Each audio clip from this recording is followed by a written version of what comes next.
सारे अभ्यर्थी एक ही मांग को लेकर के यहाँ पे परेशान हैं, one day one sheet exam.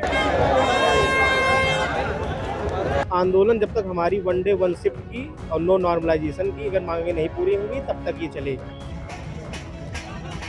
Uttar Pradesh के प्रयागराज में अभ्यर्थियों का उत्तर प्रदेश लोक सेवा आयोग कार्यालय के बाहर विरोध प्रदर्शन जारी है। अभ्यर्थियों के धरने को आज तीसरा दिन है। वे मांग कर रहे हैं कि पीसीएस और आरओ एआरओ परीक्षाएं एक दिन एक शिफ्ट में आयोजित की जाएं।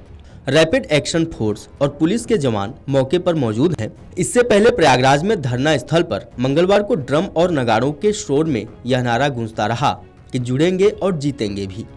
अभ्यर्थियों ने नॉर्मलाइजेशन के खिलाफ आयोग पर तंज कसते हुए पोस्टर के जरिए पदों की रेट लिस्ट भी जारी की। इससे पहले मंगलवार सुबह पुलिस कमिश्नर तरुण गाबा अभ्यर्थियों के बीच पहुंचे और उन्होंने अभ्यर्थियों से कहा कि वह भी कभी प्रतियोगी छात्र रहे हैं, नियम कानून से ऊपर कोई नहीं। उन्होंने अभ्यर्थियों को सलाह दी कि आयोग के सामने से उठें और उनके साथ सिविल लाइंस स्थित धरना स्थल पर चलें, क्योंकि इससे रास्ता बंद हो गया है और आम लोगों को दिक्कत हो रही है।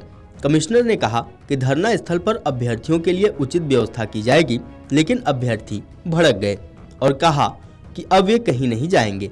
धरना स्थल पर सुबह 11 बजे तक फिर से हजारों की संख्या में अभ्यर्थी पहुंचे। अभ्यर्थियों का अलग अलग जत्था अपने अपने अंदाज में पहुंचा। कोई ढोल नगाड़ों के साथ नाचते गाते पहुंचा तो कोई सांकेतिक रूप से शव यात्रा लेकर पहुंचा। आयोग के सामने दिन भर ढोल नगाड़ों का शोर रहा। अभ्यर्थियों ने कहा कि न तो सोएंगे और न ही सोने देंगे। कई अभ्यर्थियों के हाथ में पोस्टर नजर आए जिस पर लिखा था कि पहले आओ पहले पाओ। अगर नॉर्मलाइजेशन लागू है तो rate list SDM 70 lakh, deputy SP 65 lakh, RTO 60 lakh, BSA 55 lakh, PCSJ 70 lakh, UPI व ऑनलाइन पेमेंट स्वीकार। इस तरह आयोग के गेट नंबर 2 के सामने सड़क पर लिखा गया ताकि हम छात्रों की एक ही इच्छा एक ही पाली में हो परीक्षा। प्रतियोगी छात्र बुधवार को काला दिवस मना रहे हैं। भ्रष्टाचार मुक्ति मोर्चा के अध्यक्ष कौशल सिंह का कहना है कि प्रतियोगी छात्र 13 नवंबर को काला कपड़ा पहनकर अपना विरोध दर्ज करा रहे हैं।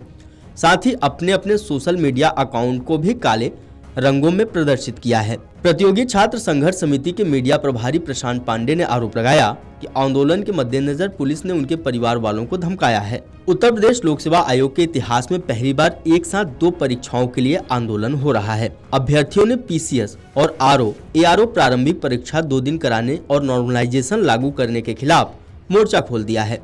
22 और 23 दिसंबर को प्रस्तावित आरओ एआरओ प्रारंभिक परीक्षा 2023 से जहां 1,76,004 अभ्यर्थी जुड़े हैं, तो वहीं 7 और 8 दिसंबर को प्रस्तावित पीसीएस प्रारंभिक परीक्षा 2024 के लिए 5,76,154 अभ्यर्थियों ने आवेदन किए हैं। इनमें से कई अभ्यर्थी ऐसे हैं जिन्होंने दोनों परीक्षाओं के लिए आवेदन किए हैं। इन दोनों परीक्षाओं के अभ्यर्थी अब एकजुट हो चुके हैं, क्योंकि कोई अभ्यर्थी नहीं चाहता कि परीक्षा 2 दिन कराई जाए और नॉर्मलाइजेशन लागू हो। यही वजह है कि आयोग पर इकट्ठा अभ्यर्थियों की संख्या बल के आगे फोर्स को भी पीछे हटना पड़ा है। अभ्यर्थियों को यह आशंका है कि एक बार नॉर्मलाइजेशन लागू हो गया तो यह स्केलिंग प्रणाली की तरह अभ्यर्थियों के लिए नासूर बन जाएगा और इसकी आड़ में भ्रष्टाचार को बढ़ावा मिलेगा। आंदोलन में अन्य परीक्षाओं के अभ्यर्थी भी शामिल हैं, क्योंकि किसी भी परीक्षा में अभ्यर्थियों की संख्या 5 लाख से अधिक होने पर नॉर्मलाइजेशन लागू करने की स्थिति आ जाएगी। पीसीएस परीक्षा में तो दिल्ली, मध्य प्रदेश, राजस्थान, हरियाणा, उत्तराखंड और बिहार से भी बड़ी संख्या में अभ्यर्थी शामिल होते हैं। ऐसे में दूसरे राज्यों से भी आंदोलन में शामिल होने के लिए छात्र यहां पहुंचे हैं। इसी वजह से आंदोलन ने व्यापक रूप ले लिया है और आयोग के इतिहास में पहली बार एक साथ 1 से अधिक परीक्षाओं को लेकर आंदोलन हुआ है। वीडियो डेस्क अमरउजाला.com। अगर आप ये वीडियो YouTube पर देख रहे हैं तो हमारे चैनल को सब्सक्राइब कर बेल आइकन दबाएं और Facebook पर देख रहे हैं तो हमारे पेज को लाइक करें। 8 मिलियन प्लस सब्सक्राइबर, आपके इस भरोसे के लिए बहुत धन्यवाद।